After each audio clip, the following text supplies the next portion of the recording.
বেশ কিছুদিন ধরে দেখছি যে বিভিন্ন জায়গায় সোশ্যাল মিডিয়া বিশেষ করে আর কিছু কিছু ক্ষেত্র থেকে আমরা একটা জিনিস লক্ষ্য করছিলাম যে রেলওয়েতে ড্রাইভার্সে প্রচুর ভ্যাকেন্সি, মানে এত ভ্যাকেন্সি, ড্রাইভারটাকে আমরা রিক্রুট করছি না, আর ড্রাইভারদের ঠিকমতো যত্ন করা হচ্ছে না। সেই বিষয়টা পুরো খোলসা করে বলার জন্য আপনাদের সামনে আমরা এসেছি।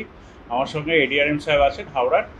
তো যেটা প্রথমেই জানিয়ে দিই যে সমস্ত কর্মী যেমন রিটায়ার করেন 60 বছর বয়সে সমস্ত সেক্টরে, শুধু রেলে নয় সমস্ত সেক্টরেই, তেমনি ভারতীয় রেলে এবং পূর্ব রেলে প্রতি মাসেই প্রচুর মানুষ রিটায়ার করেন। তার মধ্যে অবশ্যই ড্রাইভার এবং গার্ডেরা আছে। তো রিক্রুটমেন্ট যেমন হয় তেমনি রিটায়ারমেন্টও হয়। তো রিটায়ারমেন্টের পরে আমরা রিক্রুটমেন্টের প্রসিডিওর আছে, আমাদের ক্যালেন্ডার আছে থ্রু আউট দ্য ইয়ার, আমরা সেই ক্যালেন্ডার ওয়াইজ রিক্রুটমেন্ট করে থাকি। এবছর যেমন অগাস্ট মাসে আমরা রিক্রুটমেন্ট করতে চলেছি ড্রাইভারদের প্রমোশনাল বেসিসে কিছু, সেটা হলো 1260 জনের প্রমোশন বেসিসে আমরা তাদেরকে প্রপার ট্রেনিং দিয়ে তাদের মেডিকেল ফেসিলিটিস সব দেখে ঠেকে আমরা তাদেরকে উন্নীত করব ড্রাইভার হিসেবে, ট্রেন চালানোর জন্য অ্যাসিস্ট্যান্ট লোকো পাইলট যে পোস্ট আমরা বলে থাকি। এছাড়া সর্বভারতীয় স্তরে রেলওয়ে রিক্রুটমেন্ট বোর্ডের মাধ্যমে স্বচ্ছভাবে, আই রিপিট দিস ওয়ার্ড, স্বচ্ছভাবে ট্রান্সপারেন্টলি আমরা আবার সিলেকশন প্রসিডিওর করব, সেটা বাই সেপ্টেম্বর। সেখানে প্রায় 18,000 ভ্যাকেন্সি ফিল আপ করা হবে সারা ভারতীয় রেলে। 18,000 ভ্যাকেন্সি, আই রিপিট 1260 প্রমোশনাল কোটাতে আমরা এই অগস্টে করছি, যেটা পূর্ব রেলে, এবং সর্বভারতীয় ক্ষেত্রে 18,000 ভ্যাকেন্সি আমরা ফিল আপ করবো খুব শীঘ্রই থ্রু রেলওয়ে রিক্রুটমেন্ট বোর্ড। এটা হয়ে গেল। এবারে আসি, যেসব ড্রাইভাররা এখন আমাদের এখানে আছেন, কাজ করছেন, তাদের সুযোগ সুবিধা। তারা যখন অফিস আওয়ার্সের বাইরে যখন ডিউটি করেন, তারা অফিসে আছেন বা ধরুন একটা ট্রেন করে এসছেন, একটা ডিউটি করে এসে তাদের যে শিডিউল রেস্ট হয় এবং রেস্টের জন্য যে তাদের যে আমরা রেস্ট রুম করেছি সেটা কেমন দেখতে হয়, সেখানে তারা কি কি ফেসিলিটিস পান, কি কি সুযোগ সুবিধা একজন ড্রাইভাররা পেয়ে থাকেন। হ্যাঁ, তাদের মানে যাতে ড্রাইভারদের আমরা এই জন্যই ইম্পর্টেন্স দিই, কেননা তাদের একটা স্ট্রেনার্স জব আছে, তাদের কনসেন্ট্রেশন, তাদের রেস্টটা খুব ইম্পর্টেন্ট সবার কাছে। তাদের রেস্টটা এই জন্যই ইম্পর্টেন্ট যে তারা যখন ট্রেনটা চালাচ্ছেন প্রচুর মানুষ তার মধ্যে আছেন, প্রচুর প্রচুর যাত্রী আছেন, তারা ড্রাইভারদের কোথাও কনসেন্ট্রেশনে ব্যাঘাত ঘটলে যে কোনো মুহূর্তে একটা দুর্ঘটনা ঘটতে পারে। সেই সব কথা মাথায় রেখে রেলওয়ে তাদের ক্রু লবিগুলোকে, মানে যেখানে আমাদের ড্রাইভাররা রেস্ট নেন, সেই জায়গাগুলো অত্যন্ত আধুনিক মানের করেছি, যেটা আমি এখনই আপনাদের দেখাবো, এবং সেখানে সমস্ত রকম সুযোগ সুবিধা আছে। এবার এই বর্ধমানের ক্ষেত্রে আসি। বর্ধমানে যে রেস্টরুম আমরা আপনাদের এখন দেখাতে চলেছি, তার আগে ক্রু লবিও দেখাবো। ক্রু লবিতে আমরা যখন ড্রাইভাররা আসেন সেখানে বলি যে ক্রু ম্যানেজমেন্ট সিস্টেম আমাদের আছে, সিএমএস বলে সেটাকে, সেখানে তারা ডিউটি অফ করেন এবং অন করেন।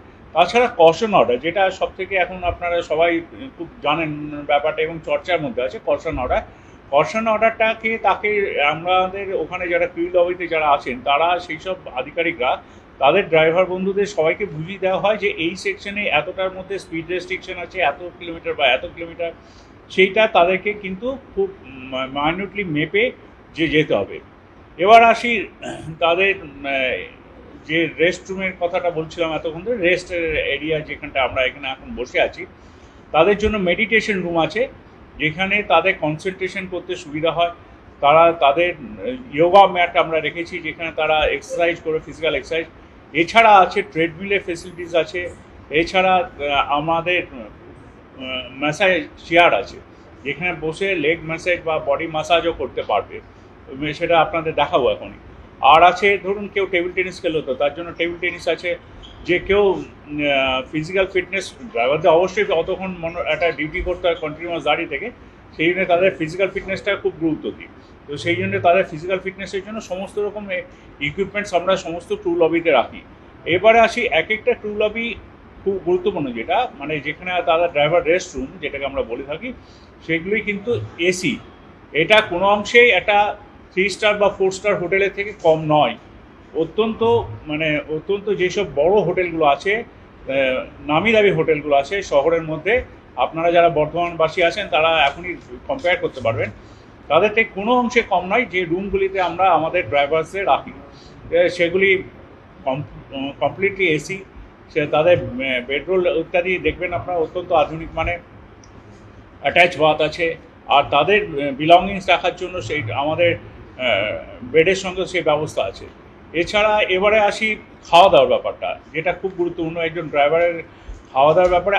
আমরা রেলওয়ের তরফ থেকে, বর্ধমানেই আছে সেই ব্যবস্থাও আছে বর্ধমানে, তাদের সম্পূর্ণ রান্নাবান্না রেলওয়ে করে দেয়। সে কি খেতে চায় সেটুকুই জানালে হয়, এবং তাতে যদি সে র মেটেরিয়ালসটা এনে দেয়, রেলওয়ে নিজের পয়সায় খরচ করে গ্যাস কুক দিয়ে তেল ইত্যাদি হাতে, শুধু র মেটেরিয়ালস দিয়ে তো হয় না। ধরুন সে হয়তো চিকেন খেতে চাইলো বা মাছ, একটা ভালো মাছ খেতে চাইলো, সেইটুকু এনে দেবে। কি একটা সবজি খেতে চাইলো, সেটুকু এনে দেবে।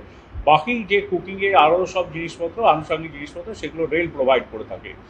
আবার জল যেটা, সেটাও থাকে।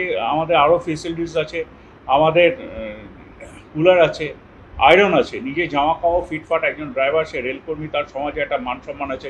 এই সমস্ত বিচার করে আমরা মানে যে একটা হোটেলে, বর্ধমানের মতো শহরে যে একটা হোটেলে থাকতে গেলে যে ফেসিলিটিস দরকার, তার থেকে বেশি ফেসিলিটিস আমরা রেলওয়ের কর্মীদের দিয়ে থাকি, কারণ তারা আমাদের কাছে অত্যন্ত গুরুত্বপূর্ণ। এবং তাদের কনসেন্ট্রেশন বলুন বা তাদের সুযোগ সুবিধা বলুন, যদি পর্যাপ্ত থাকে, তাহলে সব মানুষের সেফটি, রেলের সেফটি মেজার্সগুলো প্রপার থাকে।